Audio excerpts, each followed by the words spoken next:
রাতে যখন ফেসবুকে রিলস দেখি, এমন ভিডিও আসে, এমন এমন করা ভিডিও আসে যা দেখে আমি মাঝে মধ্যে মনে মনে ভাবি তারা কখনো ভালো হবে না, বাংলাদেশ থেকে দুর্নীতি কখনোই শেষ হবে না। আমার যদি 48 ঘন্টা সময় দিত, বাংলাদেশে যত দুর্নীতিবাজ আছে সবটিরে পিঠায় ঠিক করে হালাইতাম।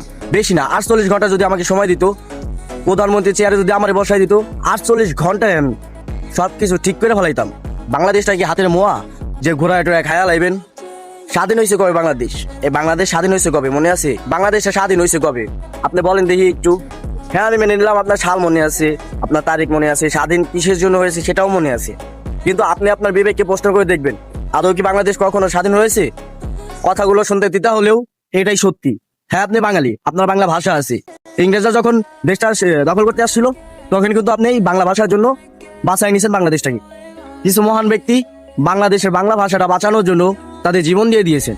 যাই হোক, কথা বললে কথা বাড়ে, আমি অত ঘুরাইতে বাঁচাইতে চাই না, যেখানে ছিলাম সেখান থেকেই শুরু করি। হ্যাঁ, আপনার মনে আছে বাংলাদেশটা কবে স্বাধীন হয়েছিল, কত সালে, কত তারিখে, কি বার, সবকিছু আপনার মনে আছে। আপনারা ভাবতেছেন স্বাধীন হয়েছে দেশটা, কিন্তু আমি দেখি স্বাধীন হয় নাই কে এখনো। কোনো স্বাধীন দেশে চোর থাকে না, ডাকাত থাকে না, ঘুষখোর থাকে না, এবং গ্যাঞ্জাম করার মতো কেউ থাকে না, আরো ইত্যাদি। আপনি দেখেন তো আপনার দেশটাতে কি চলতেছে। অতএব দেশটাকে স্বাধীন বলতেছেন না, এটা বাদ দেন, স্বাধীন বলাটা বাদ দেন। বাংলাদেশ থেকে স্বাধীন ওই দিন বলেন যেদিন এই বাংলাদেশটা একজন খুব স্বাভাবিকভাবে চালাবে। আমি কইলাম না আমার 48 ঘন্টা সময় দেন, দেখেন এই দেশটাতে কি করে বেলাই।